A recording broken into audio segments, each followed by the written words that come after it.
This is the Deen Show. This is the Deen Show. Now today we're going to try to help you, for those who are sincere, who are open-hearted, who really want to know the truth, but now there's a lot of confusion. So you might be catching us late at night, early in the morning, in the afternoon. You're away from all the different tantalizations of this life, and you might have just came home from the nightclub. It's getting played out. You're getting tired of it. But now there's confusion. Where do you start? How do you find the truth? What's the roadmap? Where do you begin? So we're going to take baby steps.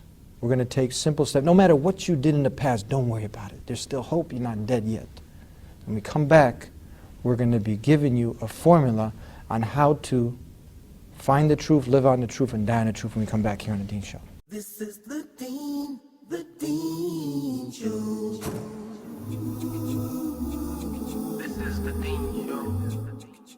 This is the Deen Show. This is the Deen Show. This is the Deen Show.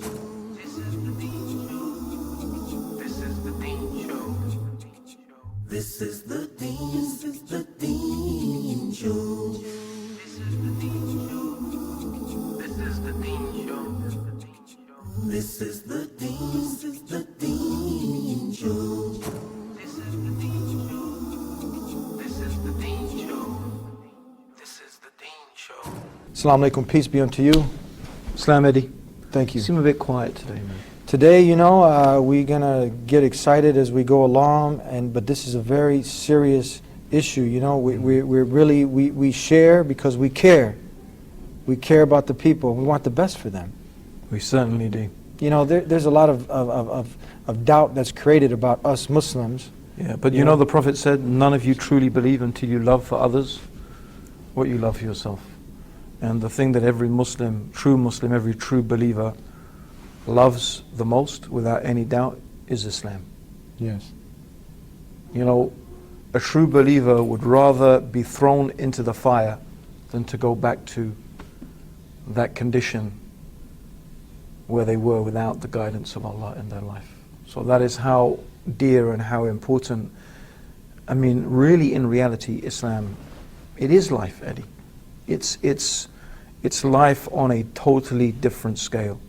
And when you are not connected with your Lord, when you're not connected with your Creator, when you're not remembering Him, knowing Him, you might as well be dead. And I'm sure many people, they might have been involved in drugs or still are. Women might have been getting used by men and abused and going to the nightclubs and living from Friday to Friday, work, party, make a little money, and then let loose. But now it's just getting played out. It's getting played out, but there's still some doubt and confusion. They don't know. They don't have a roadmap. But now somehow they got tuned in to the Deen Show.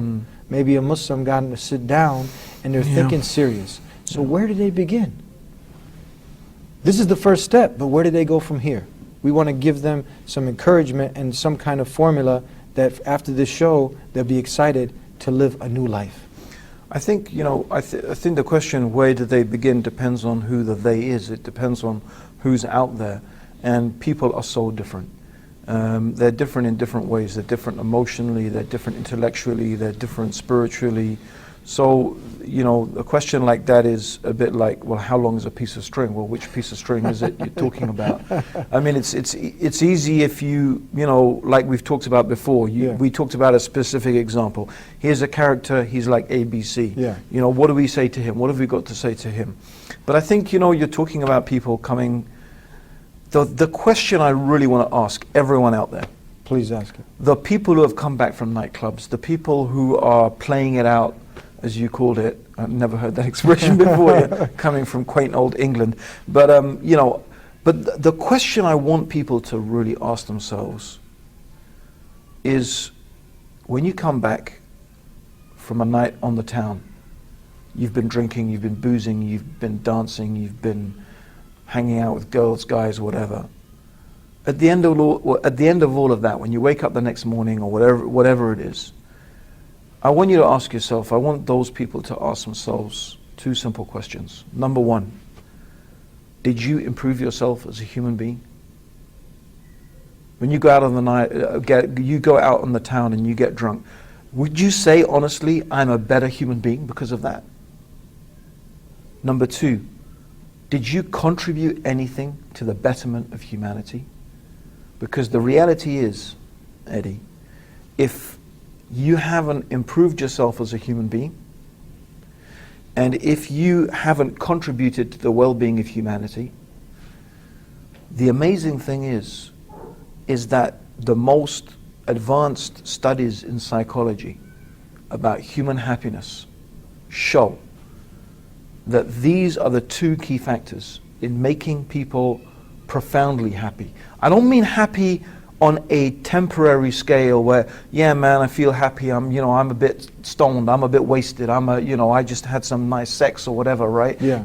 How long does that happiness last? It doesn't, because the problem is this hedonism, this giving yourself into these so-called pleasures and luxuries of the life, they have no permanence at all. The moment the actual experience has ended, the moment the alcohol has worn off, the moment excuse me for being frank, the moment the orgasm has gone, what's left, right? What have you got left? You got nothing.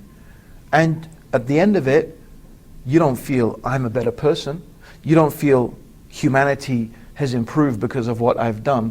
So how is that going to improve your feeling of self-worth? How is that going to make you feel better as a human being? It doesn't. And people reach a stage when they begin to realize that, maybe not consciously, maybe not intellectually, but they begin to realize that, wait a minute, I am achieving nothing. I am going nowhere. Where is all of this getting me? And this is actually a problem the whole society faces. Okay? The whole society is facing this big problem.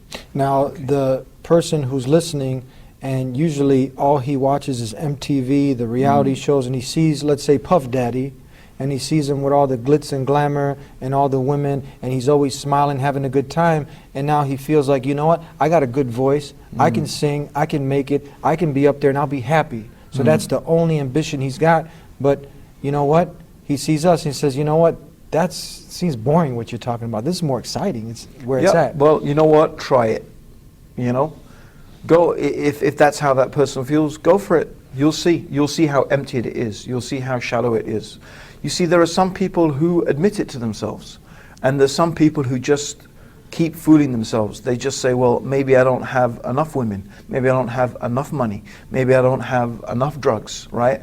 And they just go deeper and deeper and into it more and more. But in reality, you don't find these people have any profound sense of happiness.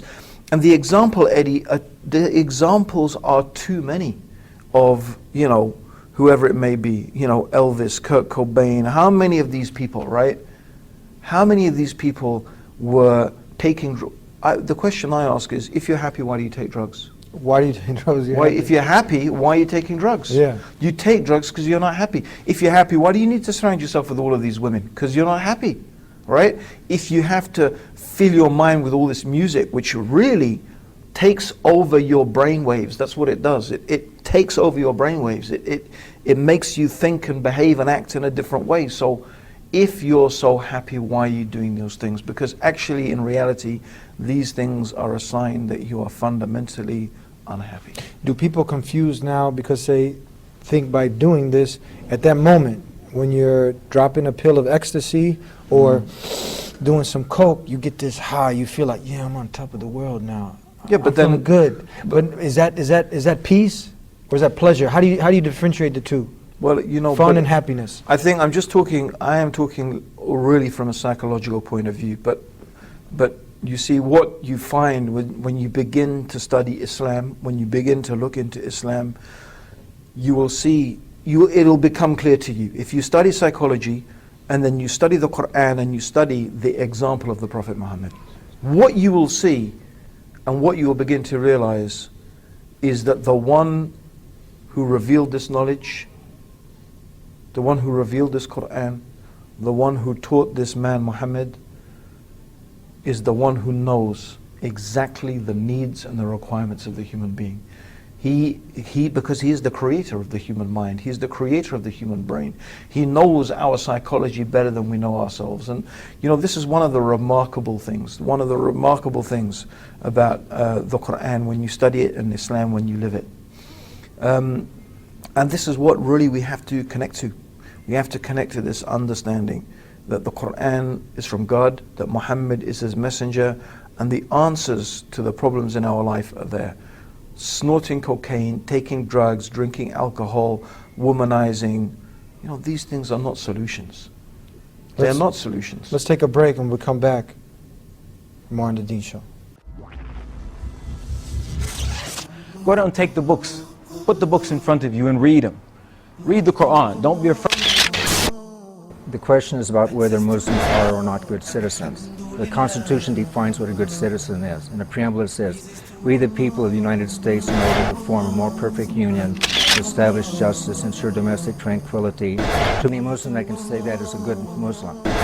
And most Muslims can say that. Most Muslims will embrace that. Most Muslims are good Americans.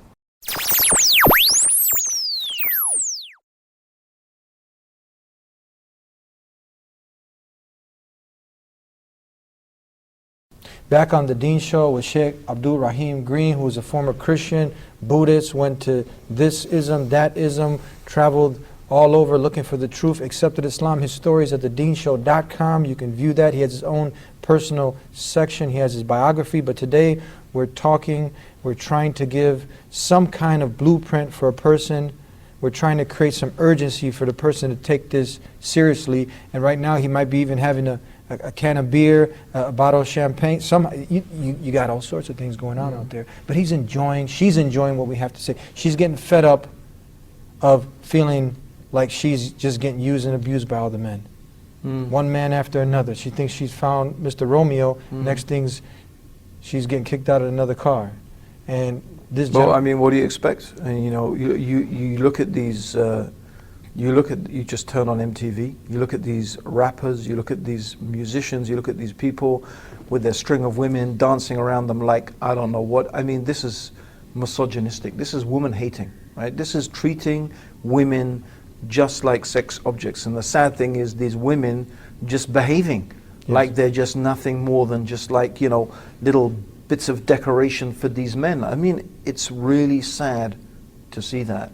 It's sad to see men behaving like that, and it's sad to see women being treated like that. And I know the vast majority of women, not all of them, but most of the women out there, they want a man who is going to support them, who is going to be with them, who's going to stay with them, who's going to love them, and who she can love back. That's what they're looking for.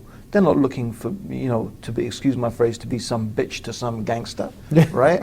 With another 100 other bitches. Who wants that, man? I mean, I really honestly, is there a single woman out there who really wants that? No. Right? Or maybe she feels she has to behave like that to fit into whatever is going on around, But I don't think anyone really wants to be like that. But this is the problem. We're being fed this rubbish. We're being fed this filth, And quite rightly, no media station, quite rightly, no media station would be allowed to, to encourage people to commit acts of terrorism, for example. How do we allow people to come on and sing about shooting other human beings, stabbing them, killing them, really what comes down to really abuse of humanity? I mean, how do we allow that type of stuff? And I think the problem is, there's something they call in psychology existential angst, which basically means is a fancy word for saying we're lost. We don't know what's the purpose of life. We don't know why we're here. What's it all for, right? We've just given ourselves up to this hedonism, sex, drugs, rock and roll, right? Bread and circuses. It happened with the Romans. You look at the history of the Roman Empire.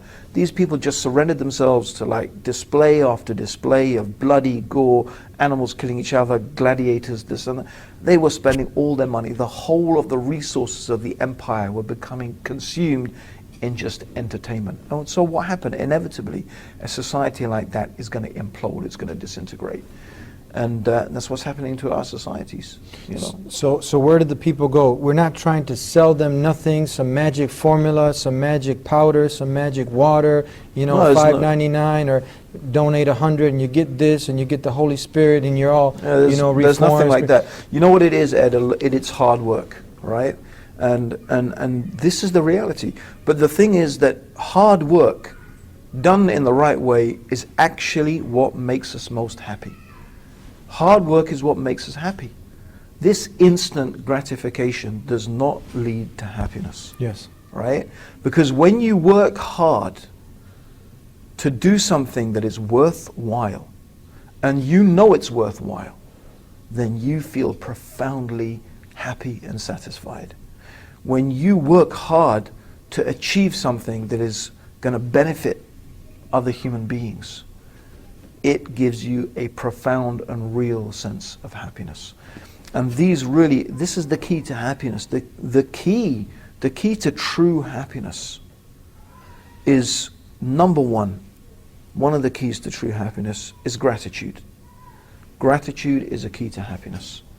Being grateful for the blessings and the bounties and whatever it is that you have in your life, however bad you think your life is, believe me, you can find someone else who is worse off than you. So actually, everybody should take some time to sit down right now and think about all the things that they have. Why not even make a list? All the things I have to be grateful for. And no person should forget that they should be grateful to the one who created them.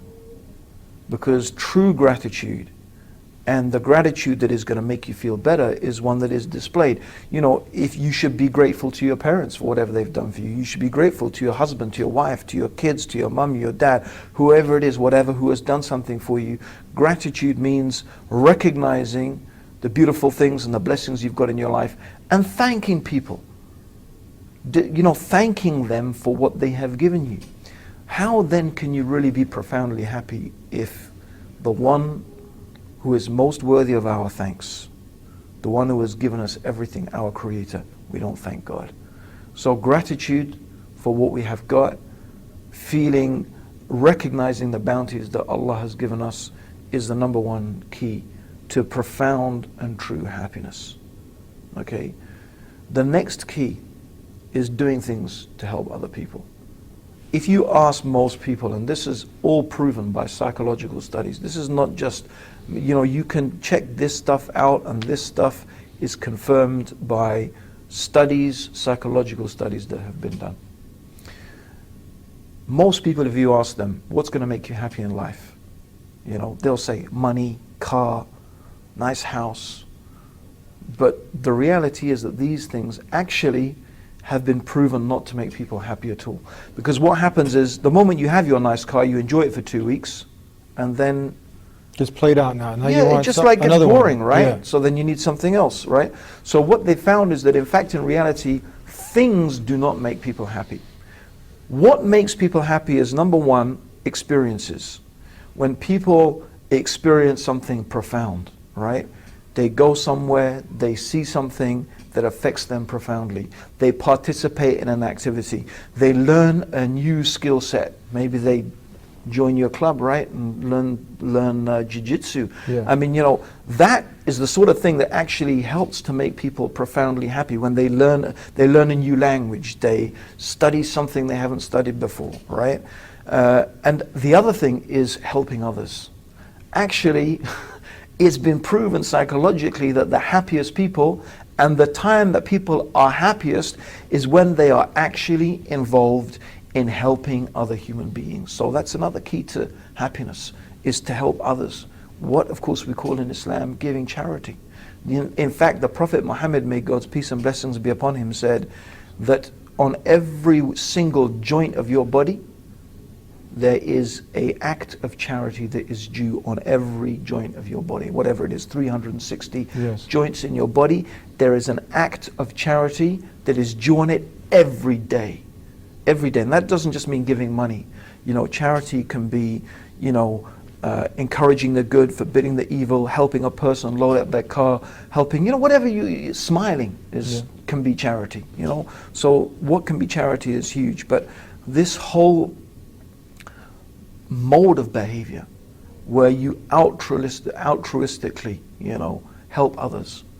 And of course in Islam, we do things for the pleasure of Allah. And it's not because you want something back. That would ruin the effect of it. You don't do it because you want something back, because then this would be selfish. Yes. Right? Then, that only is you wanting something, and that's not what gives you the feeling of happiness, right? It's you helping others altruistically. And this is why in Islam we have always the intention that whatever you do it purely and sincerely and completely seeking the pleasure of Allah. Okay? But I'm going to cut off right there. We got to take a break, and we'll be back with more on the Deen Show. Emphasizing and ascertaining the oneness of God, recognizing that there is a creator out there, and that creator has given us the blueprint that you have spoken about. Don't take anything for granted. Don't just follow anything blindly. Anything you believe, research it, and really understand what it is you're believing, and question things, and question them, and search truthfully and honestly.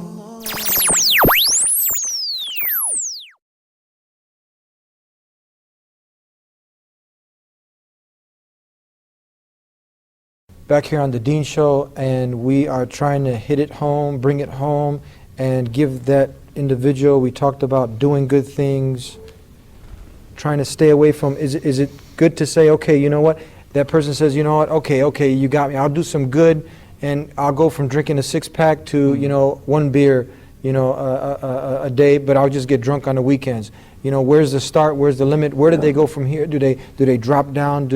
Is there hope for them if they did all this evil? Do they turn back to God? Do they repent? Where do they go? We only have a few more minutes, because after they shut us off, we might not have them again. Right.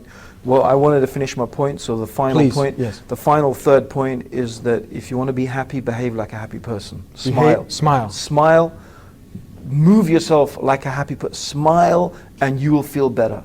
Behave like a happy person behaves, and you will begin to feel better, because the way you behave on the outside affects the way that you are. And this, all I can say is, when you study Islam, you see these profound truths. You see these things. This is what the religion of Islam teaches. It teaches us that your faith in Islam is not just a set of things that I believe, it's your actions. This is what we believe in Islam, that faith is the belief of the heart, the profession of the tongue, and the action of the limbs. Faith increases when you obey God, and faith decreases when you disobey God. Okay? So this is the reality of faith. So I just encourage everybody to bring happiness into their life, but the best way to bring true, profound happiness, true, profound peace, true, profound tranquility is by following the guidance that God has given. All the ingredients are there. I mean, I just touched upon 3 points. There are many, many other things on the path to peace and happiness, but the solution is Islam. This God you're talking about, can you please describe him?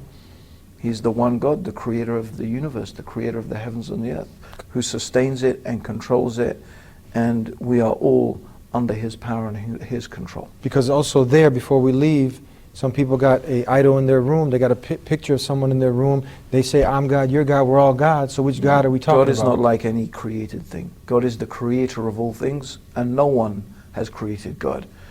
God is the creator, and he is uncreated. He has no beginning and no end. Whereas the universe has a beginning and has an end. We have a beginning, we have an end. We're mortal, we're limited, we're finite. Allah is eternal and uncreated and infinite, the self-sufficient. He needs no one. He needs nothing, but we desperately need him. Closing comments and suggestions one more time before we leave for that truth seeker. I would say pick up the Quran, read it. Read the life of the Prophet Muhammad, may God's peace and blessings be upon him. See for yourself what Islam has to say, because it really is the path to happiness and truth in life. Where can people get a hold of you if they want to hear more of They your talks, can- lectures? They can go on www.iera.org.uk. You can find out about the organization I work for.